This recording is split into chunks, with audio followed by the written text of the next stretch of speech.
What do we have here? This is this campaign that they want us to believe somehow Archie and Lilibet already have the titles, and they are like the target right now. They're the means to bring down the royal family, since well, there's no other way. There's this narrative that some royal commentators, a lot, like 80% of royal commentators, are trying to push the narrative that somehow the king doesn't want Archie and Lilibet to be prince and princess, when they have not been automatically upgraded to prince and princess, as some royal commentators jumped and said the very day the queen died. It was amazing. They didn't wait like 1 day, 2 days, anything. Yeah, the children don't qualify yet. All right. Roya Nika, which I have conveniently blocked on Twitter, by the way, along with a lot of other royal commentators, which well, they're pushing this narrative, and one can only say, why? Are you being paid for this? This is some kind of Sussex paycheck.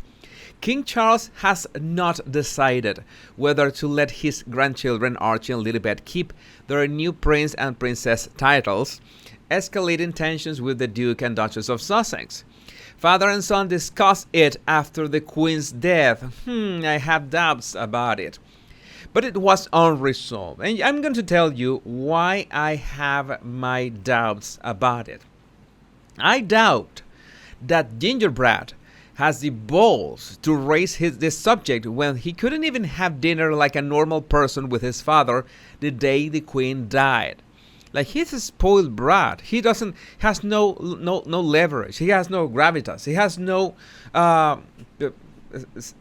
nothing to have the leverage to even bring this as a topic. Can you imagine that he made everyone miss the very last minutes, hours of the Queen, and at the same time he threw a tantrum of not reaching, about not being notified of what had happened, and then did not have dinner with his father that night. And can you imagine a man like that being demanding about the children's titles afterwards? I don't think so. I think this is narrative pushed by Meghan's new PR agency, which I don't know. I still don't know which is her new PR agency, because apparently Sunshine Sachs is out of the question. It's out of the building. Purely selfish. Yeah, I agree with this. It's selfishness, but I don't think that Harry had the balls to bring this upon Charles, and such a delicate dates will be tone deaf. We know that Harry is tone deaf when he says that, well, if you don't like your job, if your job doesn't make you happy, you should just quit, and that's it. You know that Harry has this record of being tone deaf, but it's very easy to just talk with to a paper, like issue a paper and speak in general terms, but sit down and talk to the face of the person that you want to demand things from. I don't think he has what it takes. Super chats incoming. Thanks for your super chats and super stickers. They always help keeping the lights on, and I will read every single super chat and super sticker at the end of this live. Also, remember that you can get your merch, and if you want to donate, there's also a link in the description of this video to make any donations. So, this is what we have now. Some of you claim, and I agree with you, that Harry had a much better attitude like 10 years ago. This is something that I tweeted last year, 2011 to 2021. A big difference. Of course, this is a meme. This is just plain Photoshop. This is, I don't know if you watch the Squid Game on Netflix, that this is from Squid Game, but this is what we have. Like, Harry wish for something, wish for getting out of royal life and everything, and he's more involved and more public and grabbing more attention and having more responsibility of whatever he says or doesn't say than ever. So I think, in fact, he wished for having a private life, and I think Meghan could have told him that, yeah, they could have a private life away from the UK, but, well, the private was not exactly what he was thinking. So this is the headline of that article. We're gonna read some excerpts to try to make some sense of why these people are pushing this narrative. King keeps Harry and Meghan in dark. Notice that they're putting the responsibility on King Charles over titles for Archie and Lilibet. This is a way that I've always told you. When someone speaks, which are the words they choose, which are the sentences, their structure, how do they build their ideas, how do they express their opinions. The way they express their opinions, body language is important, but verbal expression always gives a lot of clues about what is a person's intentions, the true intentions of a person. So in this case, the structure of the sentence implies that the responsibility is on King Charles. They are blaming him for all this. King Charles has not decided whether to allow his two youngest grandchildren to use their new titles of Prince and Princess, heightening tensions with the Duke and Duchess of Sussex. You know, this tension is not because the Duke of and Duchess of Sussex had been a couple of jerks. No, it's because, the king's indecision. Harry and Meghan are understood to fear. Oh my God, they fear the king may strip Archie and Lilibet of their titles. I don't know, you're contradicting yourself in the first two sentences, the first two paragraphs. Allow his two youngest grandchildren to use their new titles, and in the next paragraph, may strip Archie and Lilibet of their titles. Well, decide, make a choice. You're contradicting yourself in the same article, one paragraph after the other. After his reluctance immediately to recognize their elevated status after the Queen's death.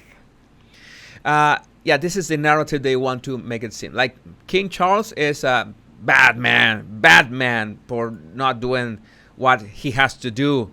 Just announcing that as children of the sovereign son, Archie, 3, and 1-year-old Lilibet, known as Lily, are automatically, well, I would not say that. That is risky to say. But that is just plain wrong. But still, now a prince and princess and entitled to be styled His Royal Highness and Her Royal Highness. Something Meghan previously claimed. This is important. This reference. Archie would be denied because he was of mixed race.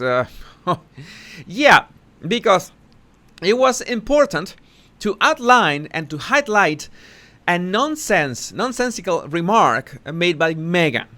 Okay? It's somehow this royal commentator that you might understand why I have him blocked. It feels important to put that in this article. William and Kate's new titles. Kate's. Notice that also. He doesn't say Catherine, but Kate. New titles were instantly updated on the royal family's official website, but Archie and Lilibet's were not. A royal source said for Buckingham Palace not to make those changes suggests that something is off. Why not just change everything and do it in that moment?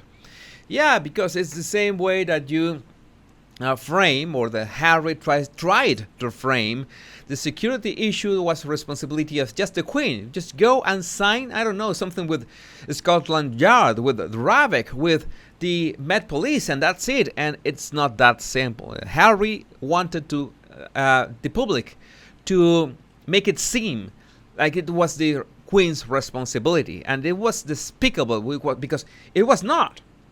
Yeah, it was. It's toxic. All these narratives that they're trying to push, and so this is what I have to deal daily on my Twitter. And by the way, if you want to follow me on Twitter, there's a text sticker. Yeah, here it comes. Here it comes. You can follow me on Twitter and Instagram and pitch me any ideas you have, or any tips or secrets, or maybe blind gossip. It doesn't matter, but you can pitch me those on Twitter. Highly unlikely. This is a fan of Meghan. Highly unlikely that a woman who grew up in the U.S. under modest means would treat staff this way. It sounds fabricated and like something rich, snobby, high society people would do. Not a girl who grew up in L.A. volunteering at soup kitchens on Skid Row. Please, enough. I don't know. You know. I come from a socialist country. I've had enough of this already. And that's why I tweeted, I'll take people that have seen way too many Jennifer Lopez movies for $200. What's the matter with these people? What kind of narrative have they bought into? What is that? Yeah, Nutmeg wrote that. That might be a shadow account, a bot from Meghan. This is also part of that article. This is what I told you, that I tell you, that it's important to be aware of what is the narrative that people want to push. Why does the author feel important to include this kind of fragments in that article? During the Success interview with Oprah Winfrey last year, Meghan said Archie was denied his titles at birth against protocol, suggesting it was because he was of mixed race. Again, it was wrong, but it is just mentioning what Meghan said, not making the statement that this was wrong. Meghan spoke of her concerns around the idea of the first member of color in this family not being titled in the same way that other grandchildren would be. You know, manipulation, using the R card. When Winfrey asked, "Do you think it's because of his race?" she replied, "In those months when I was pregnant, all around this same time, so we had the conversation of he won't be given security, he's not going to be given a title, and also concerns about how dark his skin might be." And you know when after that, what? Yeah,